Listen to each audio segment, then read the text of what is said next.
नमस्कार, मैं हूं अंकुर और आप देख रहे हैं सत्यहिंदी.com।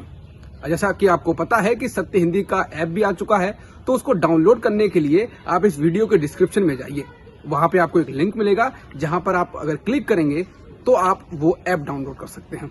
अब एक नजर डाल लेते हैं अब तक की खबरों पर। एनसीपी नेता नवाब मलिक ने अब महाराष्ट्र के पूर्व मुख्यमंत्री देवेंद्र फडणवीस पर पलटवार किया है।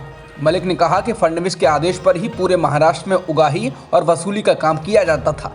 नवाब मलिक ने फडणवीस पर जाली नोट का कारोबार करने का भी आरोप लगाया। मलिक ने कहा कि जब नोटबंदी हुई, कई राज्यों में जाली नोट पकड़े गए, लेकिन एक साल के बाद भी 8 अक्टूबर 2017 तक महाराष्ट्र में एक भी जाली नोट पकड़ने का केस नहीं आया। इसके पीछे कारण था फडणवीस का ऐसे नेक्सस को संरक्षण था। मलिक ने इसके साथ ही कहा कि 8 अक्टूबर 2017 को एक छापेमारी हुई, इसमें 14 करोड़ 56 लाख रुपए के जाली नोट पकड़े गए। उस मामले को रफा दफा देवेंद्र फडणवीस ने कराया था। इसमें इमरान आलम शेख, रियाज शेख को पकड़ा गया, लेकिन बाद में इस जब्ती को 8,80,000 रुपए बताकर दबा दिया गया। जाली नोटों के कारोबार का आरोप फडणवीस पर लगाते हुए एनसीपी नेता नवाब मलिक ने कहा कि पाकिस्तान के जाली नोट भारत में चले, मामला दर्ज हो और उसमें कुछ दिनों में जमानत हो जाती है, मामला एनआईए को नहीं दिया जाता है। नोट कहां से आ रहे थे इसकी जांच आगे नहीं बढ़ती है, क्योंकि जो लोग इसका रैकेट चला रहे थे उनको फडणवीस सरकार का संरक्षण प्राप्त था। एनसीपी नेता नवाब मलिक ने कहा कि पूर्व मुख्यमंत्री देवेंद्र फडणवीस समीर वानखेड़े को बचाने की कोशिश कर रहे हैं, क्योंकि वानखेड़े उनका पुराना करीबी है।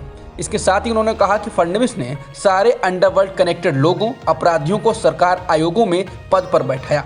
इस दौरान मलिक ने मुन्ना यादव जैसे कई लोगों के नाम और कारनामे बताए। नवाब मलिक ने कहा कि फडणवीस ने राजनीति का अपराधीकरण किया। कृषि कानूनों के खिलाफ दिल्ली के बॉर्डर्स पर आंदोलन कर रहे किसानों ने इसे तेज करने का फैसला किया है। किसान आंदोलन की अगुवाई कर रहे संयुक्त किसान मोर्चा ने फैसला किया है कि 29 नवंबर से हर दिन 500 किसान दिल्ली की ओर कूच करेंगे।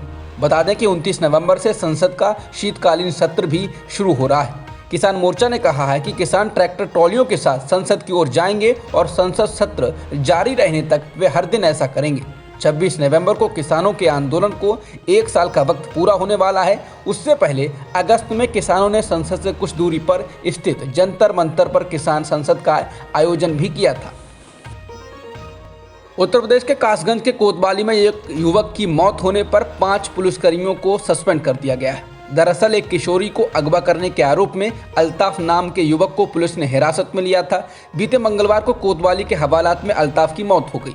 इसको लेकर पुलिस का कहना है कि युवक ने हवालात के टॉयलेट में जाकर उसमें लगे नल की टोटी से जैकेट की डोरी फंसाकर फांसी लगा ली।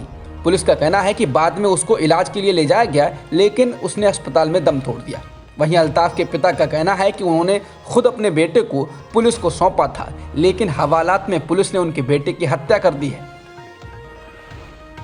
उत्तर प्रदेश के कासगंज में पुलिस हिरासत में युवक की मौत से यूपी पुलिस एक बार फिर सवालों के घेरे में है। इस मामले में यूथ कांग्रेस के अध्यक्ष श्रीनिवास बीवी ने कासगंज पुलिस अधीक्षक रोहन प्रमोद बोत्रे की बाइट को ट्वीट करते हुए सवाल उठाए हैं। श्रीनिवास बीवी ने कहा है कि थाने के बाथरूम में लगी नल की टोटी से लटककर कोई आत्महत्या कैसे कर सकता है यूपी पुलिस? क्या आरोपी की लंबाई 1 से 2 फीट की थी?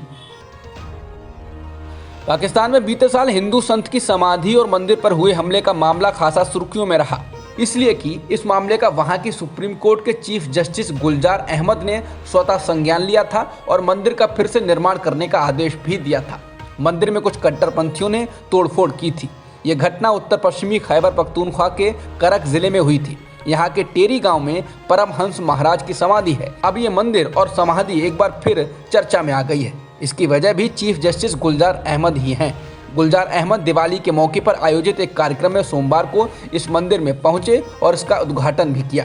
चीफ जस्टिस ने मंदिर पर हमले के बाद यह आदेश दिया था कि मंदिर में जो नुकसान हुआ है उसकी भरपाई हमलावरों से ही की जाए।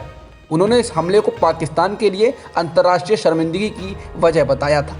कार्यक्रम में चीफ जस्टिस ने कहा कि पाकिस्तान के सुप्रीम कोर्ट ने हमेशा ही अल्पसंख्यकों के हकों की हिफाजत के लिए कदम उठाए हैं और वह आगे भी ऐसा करता रहेगा। T20 विश्व कप के बाद न्यूजीलैंड के दौरे पर जा रही भारतीय टीम की कप्तानी रोहित शर्मा को दी गई है। विश्व कप से पहले ही T20 की कप्तानी छोड़ने का ऐलान कर चुके विराट कोहली को इस सीरीज में आराम दिया गया है। 17 नवंबर से शुरू होने वाली T20 सीरीज में रोहित कप्तान होंगे और KL राहुल उप कप्तान की भूमिका निभाएंगे। वहीं विराट के अलावा बुमराह और जडेजा को भी आराम दिया गया है। इसके अलावा हार्दिक पांड्या को टीम में जगह नहीं दी गई है।